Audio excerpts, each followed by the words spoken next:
Assalamu alaikum. My students have requested me to make separate videos on different literary theories. So here we go. It was inspired by Matthew Arnold. He said that a time would come when religion and philosophy would be replaced by poetry. And this is something which inspired a lot of new critics. Well, in the time period when this theory started developing, English was actually being flourished as a subject in Cambridge. So they needed a special theory in order to dissect literary texts. And the philosophy of new critics is to value human values and art.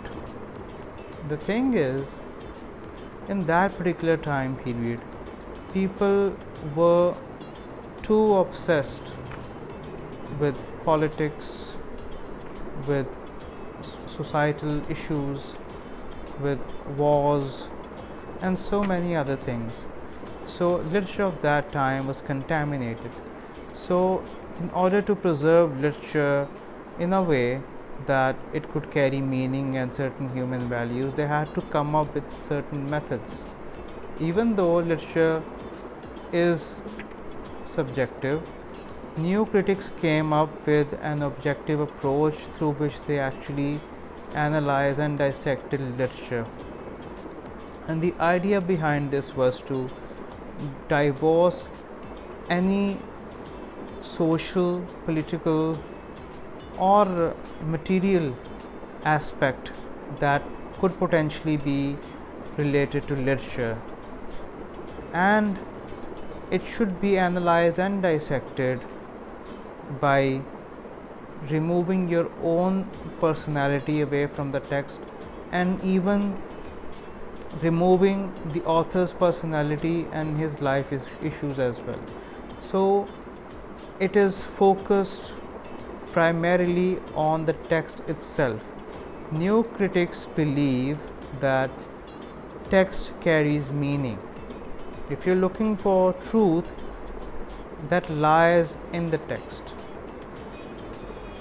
We live in a world that is contaminated by so many ideas, that is contaminated by so many thoughts. So the new critics believe that a certain approach should be taken through which you could enjoy literature in a much better way. So the idea behind new critical analysis was to fully appreciate and enjoy art, because art is something that's really superior, and the new critics believe that political views and materialistic aspects of that time were actually weighing it down. So this is why they decided to stick to an approach in which art was appreciated and human values were actually acknowledged through this particular type of critical analysis. Well, I'll be using my trustworthy book in order to highlight more regarding new criticism. Well, of course, T.S. Eliot has a lot to do with the flourishing of this particular theory, and he was against the romantic poets. Why would he be against the romantic poets? It's simple.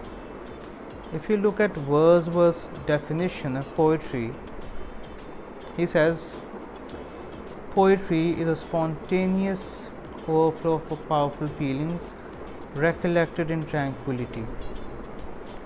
So if you haven't noticed this thing yet, well, the romantics have this emotional approach when it comes to crafting poetry. It's more of a subjective approach towards poetry, and this is something which the new critics have discouraged strongly, especially T.S. Eliot. He believes that it is absolutely essential that A person depersonalizes himself when crafting poetry. A person should completely omit and remove his personality from poetry. This is how real poetry is born. This is how real art is born. And he also talks about a very important thing, and that is the historical sense. By the historical sense, T.S. Eliot means that we are supposed to be aware of the historical context, and we need to know as to where we possibly stand in that particular historical equation as authors. So it's absolutely essential that you move forward with both these approaches. First of all, you need to have a historical sense, and secondly, depersonalization is absolutely essential, and without depersonalization you cannot actually craft a literary piece the way you would want to, or the way new critics want it to be.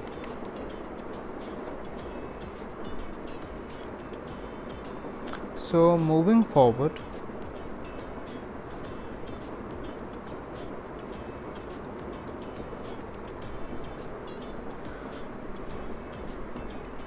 Eliot, in one of his essays, he brings up a very important term, that is objective correlative, which is an impersonal recreation which is the autonomous object of attention. So he has actually stressed a lot on depersonalization, and it's pretty obvious in his works. He actually suggests that we are supposed to have this impersonal approach if we really want to enjoy literary text.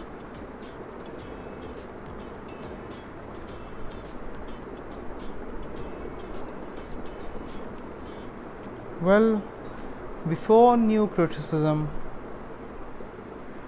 usually the life of the author and this time period were explored in order to have a sound understanding regarding a literary text. So this is something which the new critics are against. They believe that text stands alone. It's an entity that needs to be treated as an entity, and it does not require any outside support because it happens to be self-sufficient.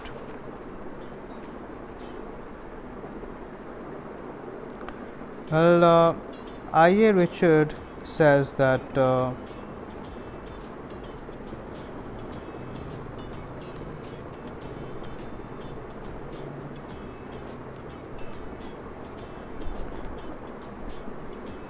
he is interested in differentiating the emotive language of poetry from the referential language of non-literary discourse, and he says that you need to minus the emotion, all right, and you need to remove the referential aspects of this particular thing as well. You need to just focus on the text that is in front of you. The new critics of America have a similar approach, and the American new critics say that the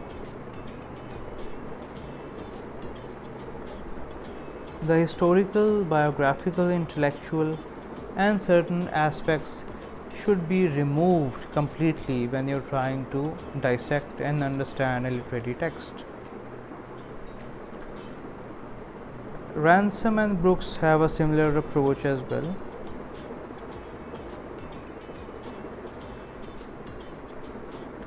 And they actually appreciate Eliot for denouncing romantic literature, saying that it's imperfect in objectivity and there is no aesthetic distancing. And aesthetic distancing means depersonalization. You actually remove your personality from the literary work that you are producing. It's not supposed to carry autobiographical elements. Well, when you're actually evaluating a poem, the same rule applies over there as well. You're not supposed to utilize your own personality, your own feelings when you're actually evaluating a literary text.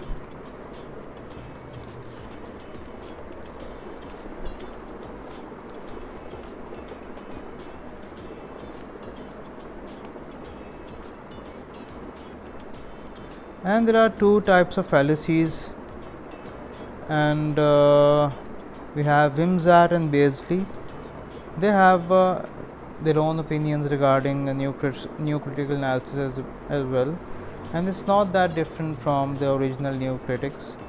The idea is to stick to the text and that's it. So what is intentional fallacy and effective fallacy? The intentional fallacy is the intention of the author. Well, before new criticism, the intentional fallacy was there.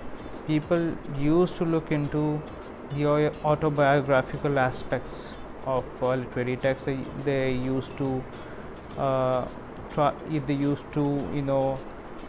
try to find out as to what the author's intention was when he actually crafted a certain literary text. And talking about the other type of fallacy, which is the effective fallacy, that is the impact a certain literary text has on a certain type of reader. So we don't look into these fallacies, we completely omit and remove these fallacies, and we just focus on the literary text.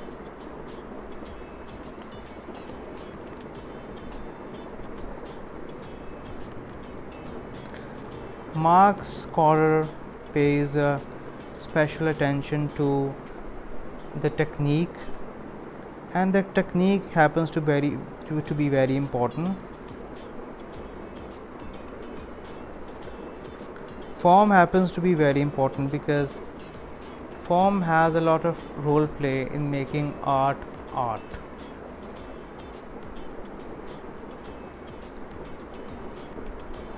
And talking about the Chicago School and the rhetoric of fiction, well, they also reject the idea of historical analysis.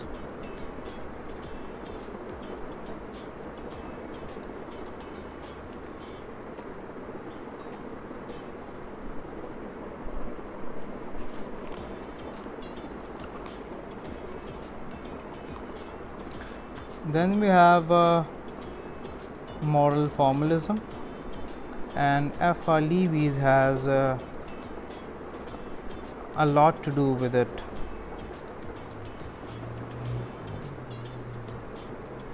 And over here he also stresses on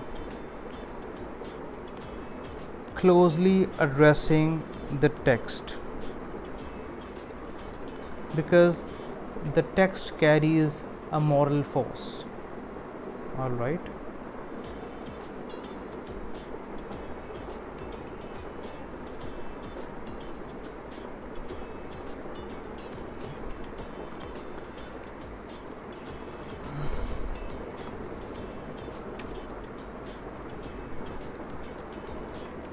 And this approach was mostly focused on poetry and not on prose.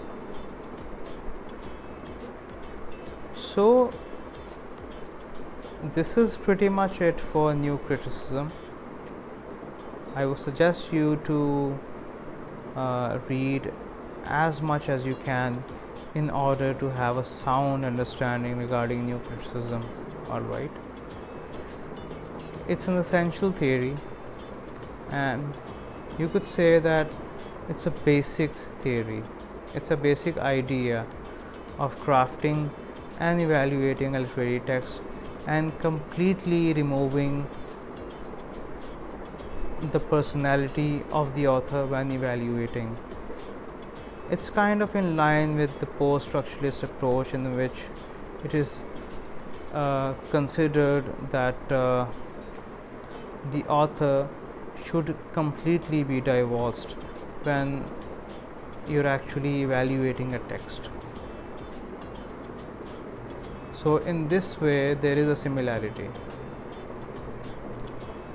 So this is it for new criticism. If you want more on it, let me know. And the next series that I shall be covering is Russian formalism. If you like the video, please subscribe and share. Thank you.